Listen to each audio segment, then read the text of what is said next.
Hey everybody, I'm Thomas A. Fowler. And I'm Melissa Coons. We're with Spine Press and Post, here with the latest marketing and publishing news. So let's get to this week's Spinal Wrap.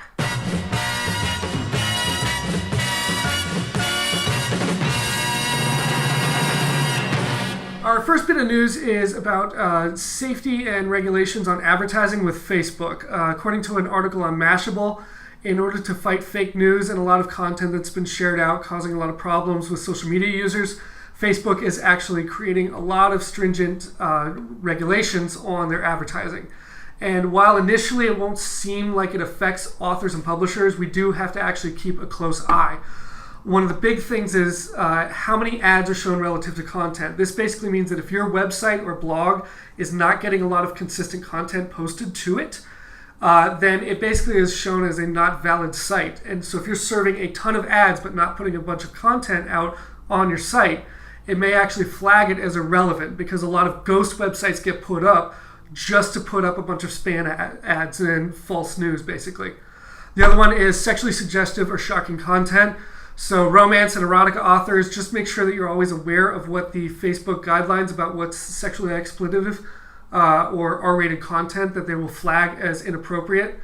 That way you make sure that you don't get knocked out, because then you have to go talk to Facebook and explain why it's not.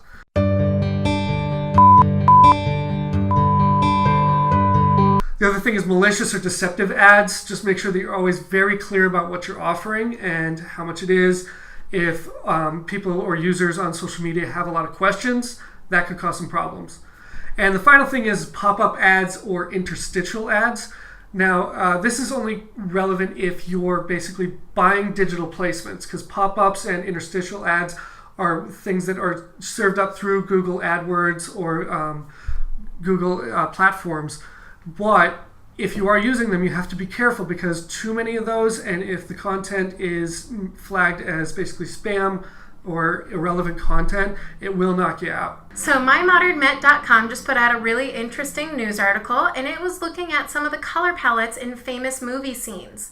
Some of the scenes, such as the later Harry Potter movies, had darker tones, especially during those more emotional scenes, such as flashbacks or during the Battle of Hogwarts. Now, this doesn't seem to directly relate to writing, since it is more in terms with video.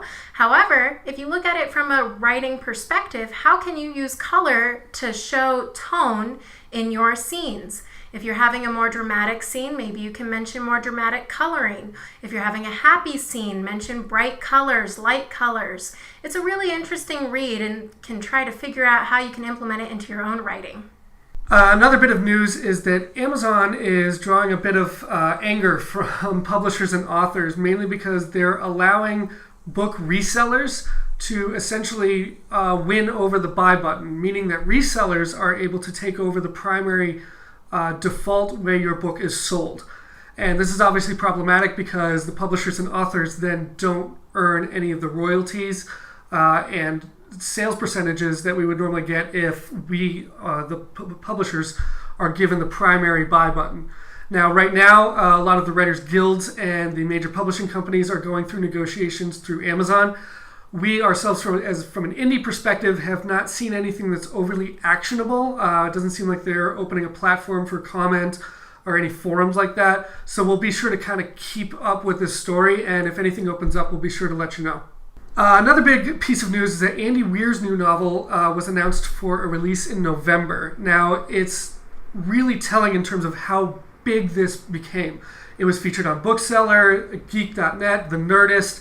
It got so much traction. Now, it's a little bit helpful that he has the major publishing industry to back it up. And it was also a simultaneous announcement that Ridley Scott's production company that helped make The Martian is also taking up the rights to make this movie Artemus, or take the book Artemus into a movie adaptation. But it also shows what happens when you build a really strong author platform, because this is Andy Weir's second novel. And the fact that he's getting this much attention shows how strong his platform is. And it also shows how relevant his writing is to the current time, because the Martian movie adaptation took in over $600 million worldwide.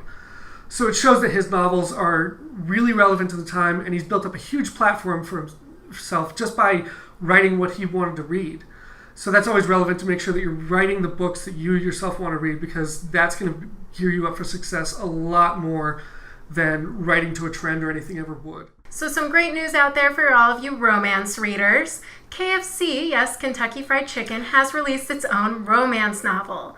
It is called The Tender Wings of Desire. It does feature Colonel Sanders as the primary romantic lead, and it is available on Amazon if you're interested in getting it. If you do also purchase a $20 value at KFC, you'll get a download as well. So all you romance readers out there that want to see some Colonel love, go check it out. And if you like this video, be sure to comment, subscribe, share. We appreciate you guys stopping by. Again, I'm Thomas A. Fowler. And I'm Melissa Coons. And until next time, you better get to writing.